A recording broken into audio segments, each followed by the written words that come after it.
¿Qué tal, amigas y amigos de Grado Cero? Muy buena tarde. Nos encontramos en un programa más aquí en el Instituto Nacional de Estudios Históricos de la Revolución Mexicana y tenemos la oportunidad de estar aquí con la doctora Guadalupe Jiménez Codinac, que nos acaba de dar una ponencia sobre la Constitución de 1824, un año de avances y retrocesos. ¿Qué tal, doctora? ¿Cómo está? Pues muchas gracias por estar aquí y por favor a tu público que no lo conozco, un saludo muy cariñoso. Muchas gracias, doctora. Pues bueno, tuvimos la oportunidad de poder escucharla en su conferencia. Surgen varias dudas y comentarios y yo creo que una pregunta que nos surge a nosotros, siendo estudiantes de Derecho, ¿qué tan importante es conocer el contexto histórico, la vida cotidiana que ocurrió en 1824, para que no se convierta únicamente a hablar de la Constitución del 24 como una mera historia legislativa? Mira, yo creo que precisamente para los estudiantes de Derecho la historia es una disciplina sine qua non. Si no sabes historia, nunca vas a entender el contenido y el significado de ninguna ley, y menos de una constitución. ¿Por qué? Porque la ley tiene que reflejar la realidad de una sociedad. No puede estar divorciada de esa sociedad. De hecho, así sucede y por eso no funciona. ¿Cuántas constituciones en realidad se quedan en papel y no se viven? Pues porque se quedaron en la teoría o porque no están adaptadas a la realidad, a los hechos históricos reales y al tipo de sociedad para la cual se han diseñado. Creo que uno de los errores más grandes de los últimos años ha sido quitar las materias de historia en las facultades de Derecho, que ha sucedido. Quitar la historia del derecho en México, la historia de México. ¿Para quién legislas? Tú y yo somos del norte, somos tijuanenses. Como tijuanenses sabemos que la frontera tiene una realidad muy difícil, porque tiene al coloso del norte con un poderío que pues nuestras pequeñas ciudades o no muy pequeñas no pueden competir. Y sin embargo nuestros legisladores hoy, por ejemplo, han decretado tener un IVA de 16% en una zona que frente a Estados Unidos se encuentra con que las ciudades de la frontera norteamericana tienen un 7 o un 8% de impuesto. ¿Cómo va a competir esas poblaciones contra esa realidad? Entonces, nuestros legisladores no conocen, no les importa, ¿o qué es lo que sucede? ¿Legislan para quién? Esa ley se va a hacer una ley muerta, o como ahora ya hay 58,000 demandas de amparo contra esa ley. Quiere decir que la ley está mal. Ahora, yo sí quiero insistir ante ustedes de Derecho que la ley no significa la justicia, no son equivalentes, tampoco el derecho es equivalente a la justicia. Tú puedes tener algo legal, pero no ser justo. Y yo creo que eso es lo que está sucediendo. Por eso sí creo que todo estudiante de Derecho debería de adentrarse profundamente en el conocimiento de su país, para que el día que ejerza conociendo a qué sociedad se refiere. Mira, otra de las medidas que acaba de tomar el Congreso, esa reforma fiscal, en que te exigen que tengas una firma digital, que uses el internet, cuando tienes un pueblo de más de 115 millones, de los cuales 12 millones son indígenas, algunos no hablan castellano. ¿Cómo quieres que tengan una firma digital y de internet? Digo, no nomás ellos, sino cantidad de gente que está vendiendo los tomates en un mercado. ¿Le vas a pedir una factura digital? Digo, es de locos. Ni siquiera un país como Suecia con 8 millones de habitantes le puedes pedir eso. Entonces, ¿qué está pasando? Que hay un divorcio profundo entre lo que se legisla, entre el derecho y la realidad de este país, ¿o no? Entonces, yo sí creo que ustedes como estudiantes de Derecho deben de exigir que se les enseñe, que se les den toda suerte de cursos sobre esta historia de este país, para poder entender si esas constituciones, la del 24, la constitución centralista de 36, la de los todo lo que se hizo en 42, en 47 y la de 57 y la de 17, de veras ha correspondido a la realidad de este país. Yo me temo que no. La de 24 y 57 le dio gran poder al Congreso y maniató prácticamente al Poder Ejecutivo. ¿Qué sucedió? Que la mayoría de los presidentes tuvieron que gobernar con poderes extraordinarios, nunca con la Constitución, siempre al margen. ¿Para qué? Propio Juárez, 14 años que gobernó, tuvo que gobernar con poderes extraordinarios, no pudo gobernar con la Constitución, porque la Constitución no le daba suficiente espacio para gobernar, porque el Congreso es el que tenía el poder. Entonces quiere decir que hay un divorcio entre el derecho y entre la sociedad a la que está supuestamente sirviendo. Yo sí creo que es muy profunda la unión, la conexión que debe de haber entre historia y derecho. Qué bueno que menciona esto, doctora, porque muchas veces cuando se ven los textos, bueno, no citar autores, sino simplemente cuando ciertos textos hablan sobre o son de historia del derecho, regularmente se vuelve más una cronología de histórica. Dicen en 1824 surge tal constitución y tal cosa. Después a 1850 y tantos. Y sucesivamente, pero no dan cabida de contextualizar los hechos. En ese aspecto debo aclarar que su conferencia ha sido muy ilustradora, porque nos acaba de pintar un México del cual, cuando usted lo describía, parece que estamos hablando a cierto punto de no hace muchos años, e incluso parece que la situación sea un poco más exponencial. No sé qué nos pueda decir al respecto de las circunstancias que vivimos ahora, e incluso los anacronismos que existen. Mira, 1824 es un año en que apenas esta generación está experimentando. No saben realmente, profundamente, qué es una república. No saben que es una república representativa, popular y federal, aunque lo escriban así. Todavía no saben realmente cómo funciona un congreso estatal. Esos congresos van a tener que crear una constitución estatal, que casi todas empiezan a aparecer de 1825 en adelante. No necesariamente en 24, pero sí, ya en 25, 26 empiezan a aparecer con constituciones estatales. Bueno, pero la mayoría es teoría, sacada de ejemplos que no son de aquí, de la Asamblea Francesa, de la Constitución de Cádiz, de la Constitución de Estados Unidos, ¿verdad?, que en realidad están referidas a otras experiencias. Entonces, creo que lo que aquí nos ha faltado es que esos congresos, esos legisladores hayan verdaderamente conocido a su país, y en 24 no lo conocían. Es natural porque estaba surgiendo. En el Congreso de 23 se para un día el padre Servando Teresa Mier y les pregunta: ¿quién de aquí conoce ese animal que se llama república? ¿Quién es? ¿Qué es? ¿Es la República Romana? ¿Es la república, la cosa pública? ¿Es la República de Estados Unidos? ¿Es la República en Venezuela? ¿Cuál es? Pues no, eran ejemplos que ellos no conocían, ¿no? Le tenían miedo a la República Francesa, porque había habido una etapa de mucho terror, ¿verdad? Entonces, en realidad no tienen experiencia, están experimentando.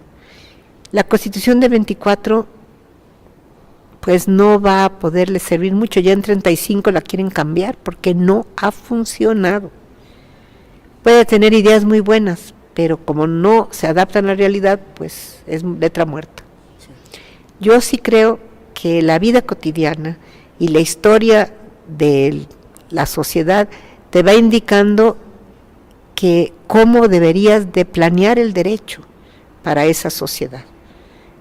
Porque si no, te digo, es como pues que estés viviendo una falta de congruencia personal y social. Te voy a poner un ejemplo. Por ejemplo, si yo soy del norte, Baja California, y estoy muy lejos, a 3,000 kilómetros de distancia de la Ciudad de México, ¿no te parece que mi vida en esa ciudad norteña, pues tiene que estar pensada desde el centro, pues con la realidad de que tienes enfrente a un poderoso vecino y que tu moneda va a tener que ser de alguna manera dual, como ha sido por muchos años. Hoy la prohíben, hoy tienes que pagar pesos. Yo fui el año pasado a Tijuana y me platicaban muchas gentes que han perdido un gran número de clientela que venía desde Los Ángeles y todo, porque ahora ya no pueden pagar en dólares, cuando por años las dos monedas circularon. Entonces tú obligas a todo el que venga a ir a una casa de cambio a cambiar, pues entonces ya no va a venir, o ya van a perder clientela los dentistas, las panaderías, todo lo que antes venían muchísimos del otro lado a comprar. Es decir, lo que has decretado no sirve para ese lugar, ¿sí o no? Estoy hablando de cosas sencillas, pero es de la vida diaria.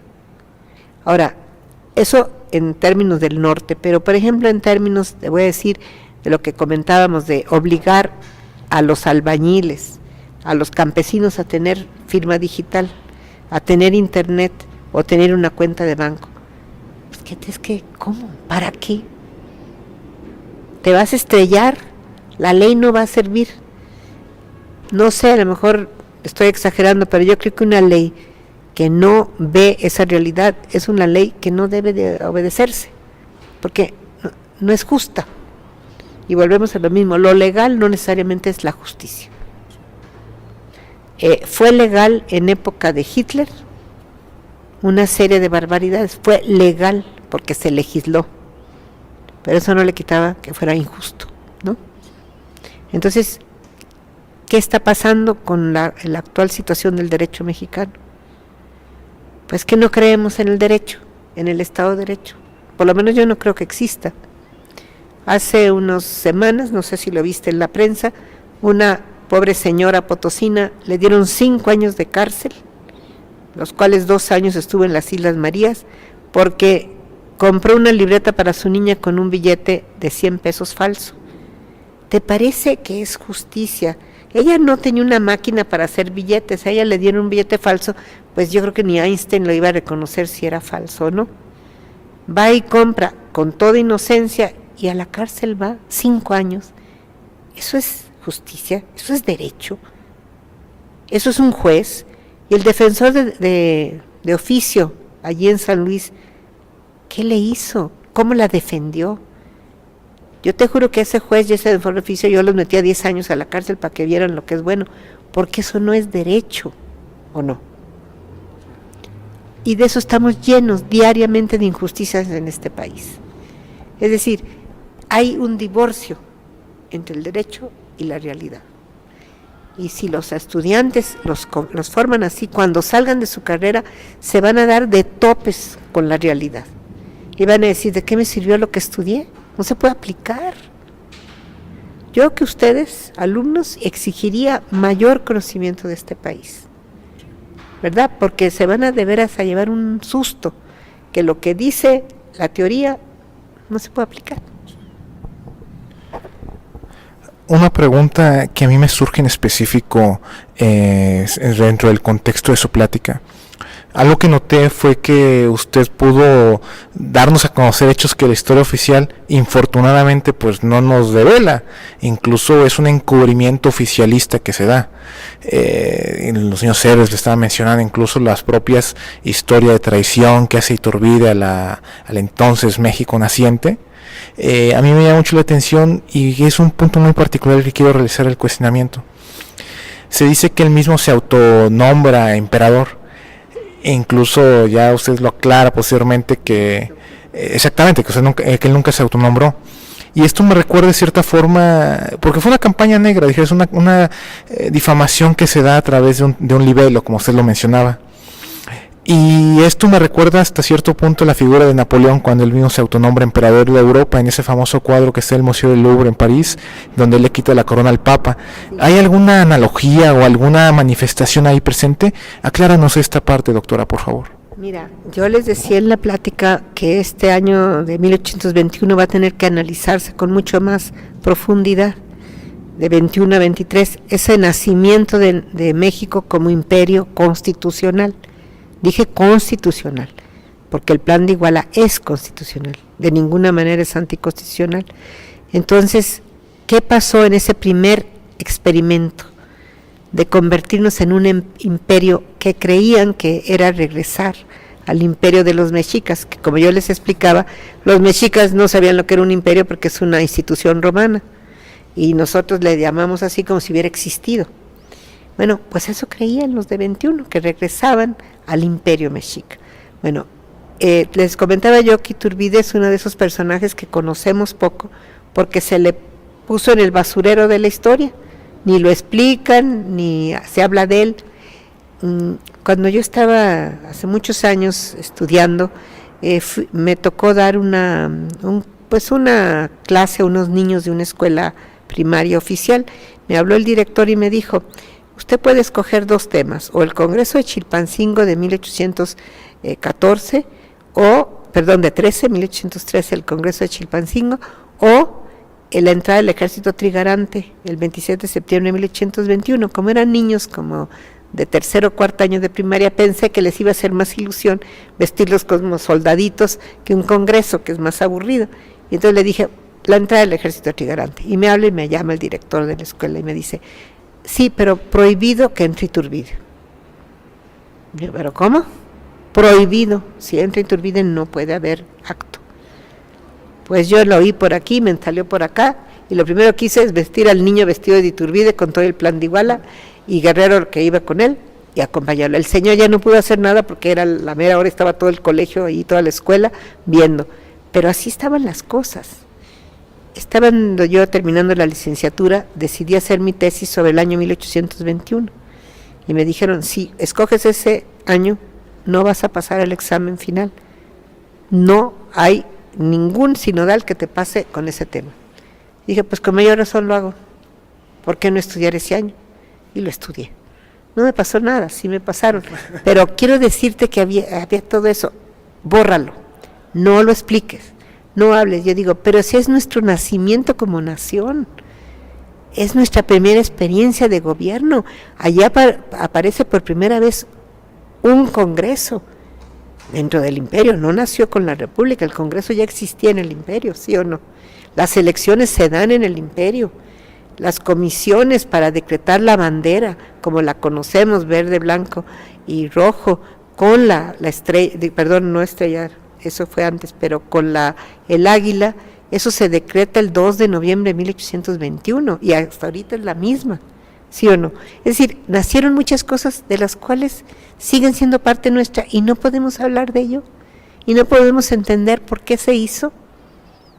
Entonces, claro, yo considero que ese olvido de Iturbide se debe a su trágica muerte, que fue injustamente fusilado, totalmente un crimen de Estado, no dicho por mí, por gentes como Justo Sierra, como grandes nombres, decir: bueno, esto fue un crimen, mataste a tu libertador.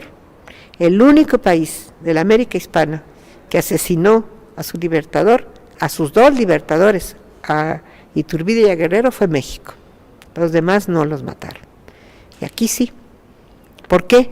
Pues porque precisamente es una época de inmadurez, de odios, de rencores, de miedo, y el miedo y el temor te hace que te comportes autoritario y mates.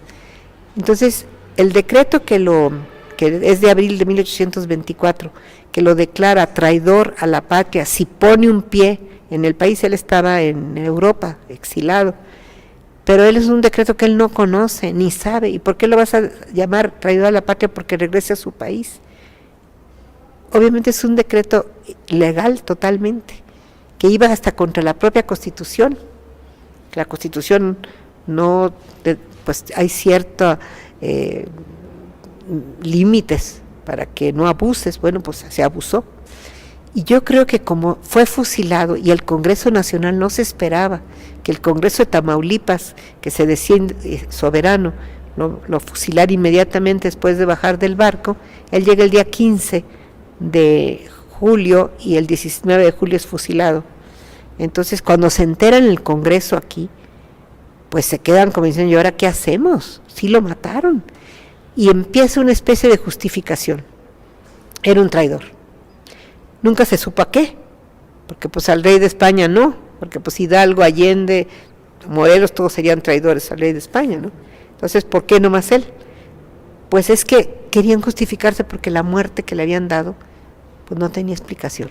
Estaba basada en un decreto del Congreso, pero es un decreto que tú como abogado o que estás estudiando como abogado debes de saber que los decretos o las leyes no se hacen para una persona, tiene que ser parejo.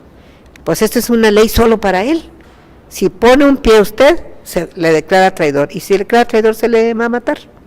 Y es más, se le da permiso de matarlo a cualquiera que lo vea, porque es traidor a la patria.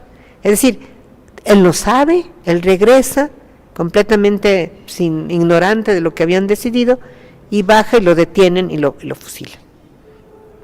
Bueno, pues eso fue un crimen. Y yo creo que eso es lo que está en la conciencia de los legisladores después, para que la gente como entendiera, muy popular, la gente lo quería.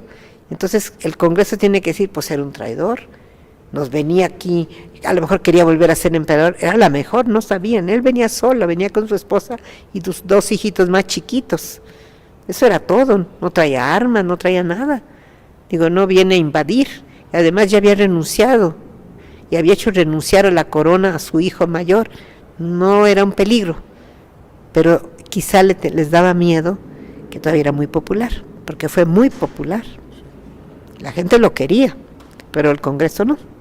Entonces te digo, allí ves un decreto injusto que creó un precedente muy peligroso, porque yo no conozco una ley que sea dirigida a una sola persona.